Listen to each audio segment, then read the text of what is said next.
Boo! Gobble? Welcome back. Grim Entertainment. We're going to do another deck rec today. We got a much more player-friendly deck this time. I'm gathering that no one really likes Infect. So, I don't blame you. It's a mean mechanic. But that was my original deck. Not my best or my favorite. Today, we're going to be running through Animar, Soul of Elements. This one is my second deck that I've ever built. It's my first one that I built towards being actually multiplayer, 4-person commander driven. Animar's 3-drop teamer. Protection from white and black. Whenever you cast a creature spell, you get a counter on him. And for every counter he has, your creature spells cost 1 colorless less to cast. Alright, let's see if we can run through this a little bit faster without skipping too much. Oh, whoa, what happened there? Oh, haha. Alright, so there's 31 lands in this deck. A bunch of them are basics. We got 8 islands. I think we got 8 forests. There's 7 mountains. Bam. Alright, we'll start with the non-basic lands. You notice I run a ton of basics in here. There's reasons for that. So we got Havent Depths. Alright. You get to scry 3 when it comes in. It comes in tapped, but scrying for 3 is always good. Taps for blue. Filter Land, Flooded Grove, tapping for Simic. Ash Barrens, you can cycle it if you don't need it, or it adds a colorless. Copperline Gorge, good card. It's the only one of the fast lands that I have in here, though. Red and green. Hinterland Harbor. Sulphur Falls. Rootbound Crag. Those are the 3 check lands that I have. Alright. We're going to get into instants and sorceries. Again, I got them by converted mana cost, lowest to highest. Tried to go with ramp, then removal, and then utility again. Try to stay, relatively the same as the last video, guys. Alright, so we got Flame Slash for 1, 4 damage, 1 mana. Good stuff. Ancient Grudge, killing an artifact twice. Once for 2 red, and then once with a flashback of green. Good card. Reverberate. I don't have all the good spells. Sometimes you don't need to focus on the good spells. You let your opponents play them, you copy them, and then you take advantage. Peel from Reality. Another 2-drop. Return one of my creatures and one of your creatures back to your hands. And this is Animar, so we're really creature heavy, and we're focusing on ETBs. So if I can get them back in my hand, play them again for cheaper, and get the same ETB, we're doing it. Redirect. Again, give me your spell. Cultivate. Ramp. Guided Passage. So for 3 land, you're going to give me access to 3 cards, a land, a non-land, and a land, a creature, and a non-creature non-land. So you're going to give me a creature, a land, and a spell for 3. And in the 99 of any deck in Commander, they should help you no matter what. You have no idea what's in my hand, and you might be giving me a win con. You never know. I fight for that card. It's cheap, and it's really good, in my opinion. Supreme Will, 3-drop counter spell, or, looking at the top 4 and putting 1 in your hand. Fabricate. We got some low casting cost artifacts in here, and sometimes they only do something once, and so they're sacrificable. And then, oh wait, no, this isn't that one. My bad. Fabricate, you just search for it, put it in your hand, and then shuffle your library. We got artifacts that we need. This is the one we're looking, Reshape, to sacrifice something cheap or something that's already served its purpose, and go and get one of our win cons like Cloudstone Curio, Altar the Brood, or Ancestral Statue. Decimate, 4-drop, getting rid of an artifact, a creature, an enchantment, and a land in one fell swoop. Love it. Ruination. When I was building this deck, everybody was having, the fetch lands and the, oh man, what are they called? The shock lands and stuff, and I didn't have them yet, so I was looking to destroy everybody's non-basics because I couldn't keep up. I was too slow. I still like the card. I know you guys don't like screwing with lands, but I do. Primal Command, there's a whole wall of text on there. You can read it. It gives you a bunch of choices. You can gain life, put something at the bottom of it, or at the top of its owner's library, shuffle your graveyard in, or search your library for a creature and put it in your hand. Tons of stuff going on there. Force of Will, gold border. We have the regular one, but this was a gift, and I will play the gift. You're never paying for 5 for this. You're almost always getting rid of a card and a life and playing it for free when no one's ready for it. Mass Polymorph. It's a 6-drop, but we have a lot of creatures, and sometimes their ETBs aren't what you're looking for. So if you got 4 or 5 creatures out that are low casting cost, and you just exile all of them for 6, and then peel from the top of your library until you reveal the same number of creatures, put them directly on the battlefield, and you get all those ETBs, it's fun. It's a little board swing that nobody's ever ready for. It's a fun card. Tooth and Nail, absolutely hate this card. Lose to it far too often. Matt, Zach, those guys will usually tutor up, like Mikaeus Triskelion or Pelincron and something, copying it with Riku, making a billion of them. It's endless with the options for that kind of stuff. But I don't really 2-card combo with it. Mostly I'm just trying to grab 2 cards that I need or put 2 from my hand out on the battlefield. I don't really do the Entwine. It's just for the intimidation factor. I think last game I dropped a Vorinclex and a Sylvan Primordial. Deal with that. First artifact, Alter the Brood. Whenever another permanent enters the battlefield under my control, each opponent, all opponents are affected for 1 mana, puts the top card of their library into their graveyard. So if we can do what we want to do with Animar, make everything cheap, or bounce stuff back to our hand, or go infinite with the 0-drops, we can just mill somebody out. This is definitely a win con. Swiftfoot Booties, we all know what that does. Isochron Scepter, we had those early. You saw them earlier, all the 2-drops or less that are instants. You want to imprint that to Isochron, and then maybe we can steal your spells every turn until you deal with Isochron. Ooh. All right, enough about Isochron. It wants to get out of here. Cloudstone Curio. Oh god, I can't even hold on to my cards. This is one of the win cons. This deals with creatures, or permanents, excuse me, that are non-artifact. So if you put in anything that's not an artifact, you can return something that shares a type with it to your hand. And if we got 2 free red creatures, that works. You could do it with enchantments, I'm sure, but Animar deals with creatures, and those give him the best abilities, so we're going with kobolds and other stuff like that. It's powerful. It's part of the win con for this deck. Chromatic Lantern, 3-drop, giving you endless mana options and adding a mana as well. I think it's a great card. Some people say it's overrated. I say poo on you. Chromatic Lantern's good. Death Render. Whenever an equipped creature dies, I can put a creature card from my hand onto the battlefield and attach Death Render to it. So that's always cool, because sometimes I won't have the mana to drop an 8-drop, but you might have killed my 1-drop that had this on there, and now I'm getting that 8-drop. Hammer and Dazan, just basically giving you 2-0 and indestructible. Trying to keep Animar safe, or maybe another creature if it's doing better for you on the field. Panharmonicon, we got tons of ETBs, like I was saying. Sorry, I was reading the camera. It just told me that we had to change the video. If I can get all my ETBs to trigger twice, we're definitely looking for that. Especially if I can get Animar's. He gets 2 counters instead of 1. Sweet. We got 2 kobolds that are free. I think there's 3 of them. There's about to be 4 with Commander Legends. Ooh, Commander Legends, you guys. Vampiric Tutor, Mana Drain, all the partners. That's looking fantastico. Anyways, these are free. They're part of the win con. This is free as well, but this is kind of like bait for that reshape. If we got to sacrifice something, and just free spell to give Animar a counter, so you can make all the good spells cost less. Vexing Devil. It's only a 1-drop, but a lot of times your opponents will just take 4 damage and not let you have a 4/3 for 1. We got Birds. We know what that does. Mana Dork. Wingcrafter. Looking to soul bond it with anything that doesn't have flying, Animar, and give it flying. 1-drop. Fairy Imposter. This lets us get a different creature back to our hand, so we can maybe save it for later, or just get the ETB again if we have the mana. Realm Right. Sometimes you get, green and blue, but you need the red, or, any combination thereof. So having the ability to have your land tap for the mana that you're not actually pulling and putting on the battlefield is good. Works out a lot more than you think it would. Elvish Visionary. 2-drop. Drawing a card when it comes in. Can't argue with that. Coiling Oracle. Let me reveal the top card of the library, and if it's a land, put it into play. Otherwise, it gets to go in your hand. So you're either drawing or dropping for 2. Eternal Witness. A lot of times, some of the good stuff gets put away.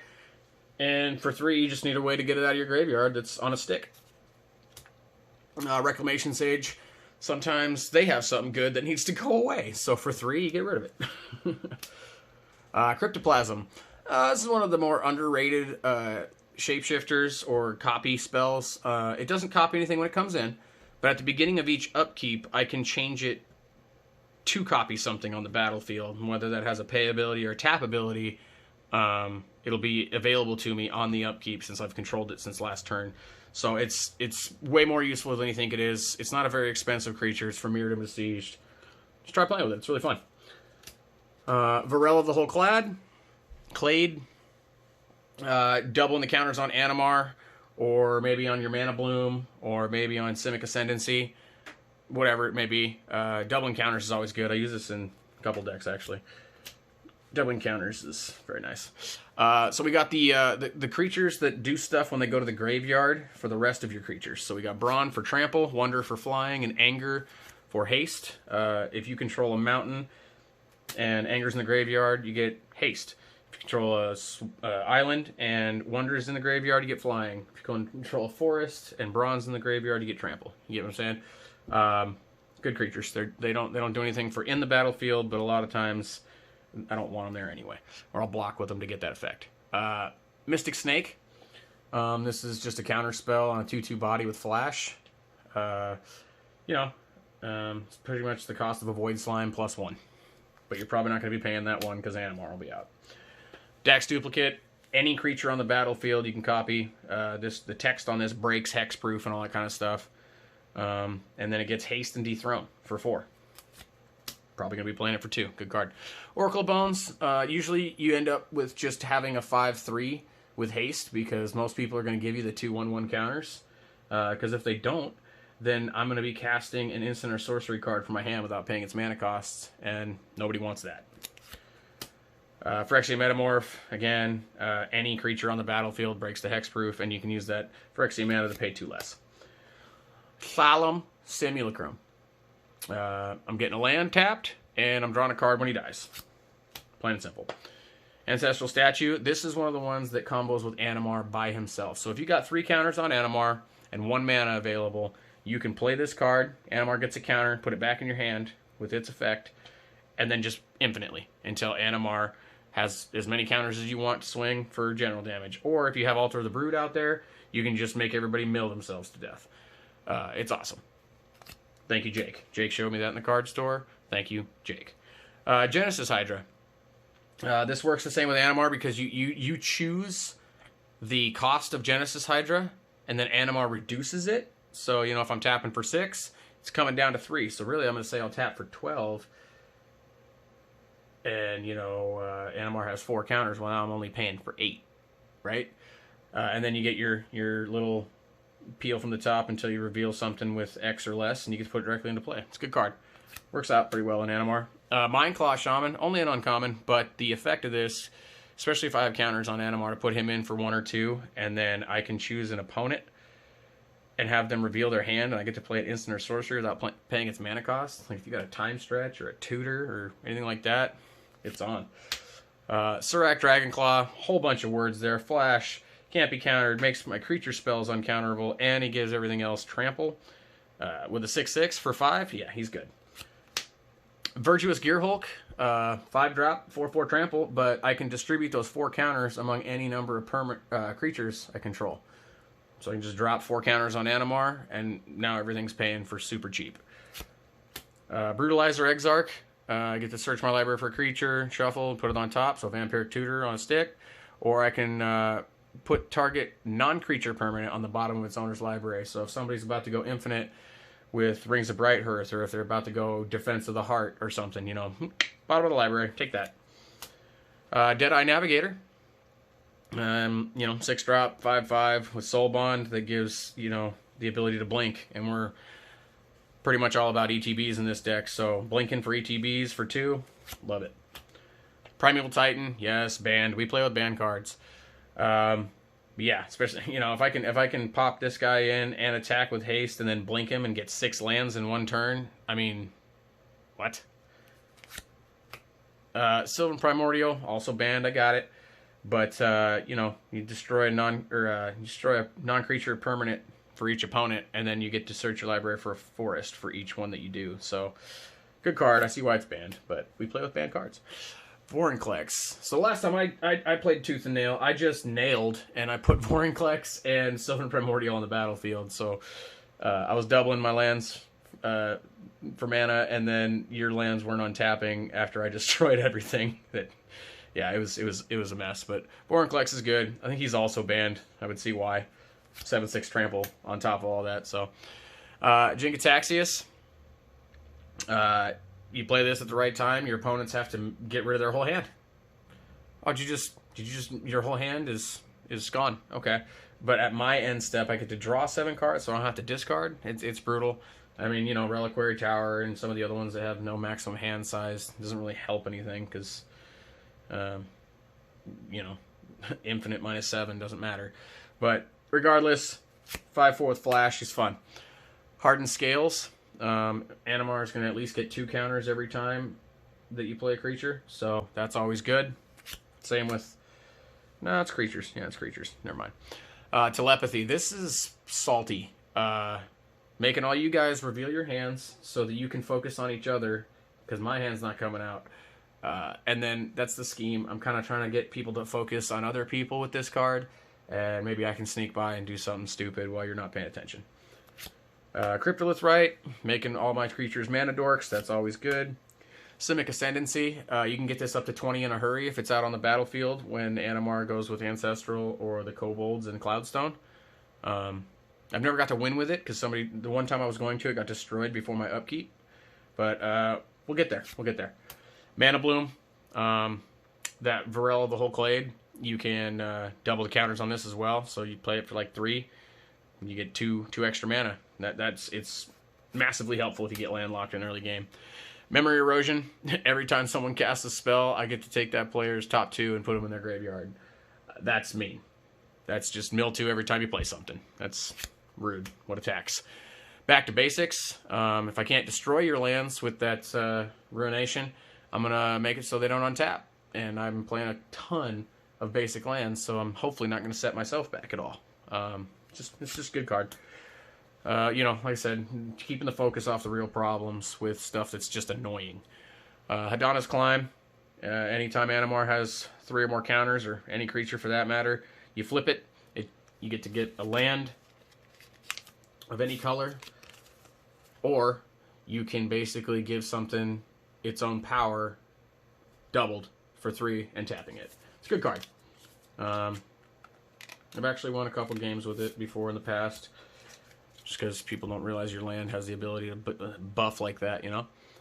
Treachery. You get your creature for free. Good card. 3 Planeswalkers in this one. Dak Faden. Looking to gain control of an artifact if it's going to ruin my night. Or I can draw 2 cards and discard 2 cards for 1. And if I get really lucky, I can gain control of any permanent that I target with that emblem. If we can take that -6. But usually he gets killed because he's kind of a threat. Garruk Wildspeaker, want to untap the lands, might want a green beast creature to block or something. Also might want to just 3/3 and trample for the win. Good card. No downside to that one for me. And then Tezzeret is sneaky. People think you're going to untap artifacts to maybe get more mana or something, but really it's all about playing Tezzeret once Animar's out, and then searching for either Cloudstone and hoping you have the free cards in your hand, or if you have Cloudstone on the battlefield, searching for Ancestral Statue so you can get that infinite going, because it goes right into play. So there's my Animar Soul of Elements Commander deck. Damn, that playmat is sexy. I really like that art. Every time I look at it, I have to just stop and stare at it. I love that art. Mark Poole did a really good job on that. Yeah, hopefully you guys like that. It's a little more player-friendly than an Infect deck. Animar Soul Elements. That's my take on it. Deck rec number 2. If you guys like this kind of stuff, leave me some comments. Give the video a like. Maybe subscribe. And if you got a suggestion, I'd spend too much time on this, or you want to see a little more of this, let me know. Let me know. You know, feedback's good. I really enjoy doing these. It's actually really fun. So we're gonna continue on. We got 12 more of these at bare minimum. That's the video, guys. Thanks for watching. Make sure you guys come back. We're going to get to that box right there of War the Spark.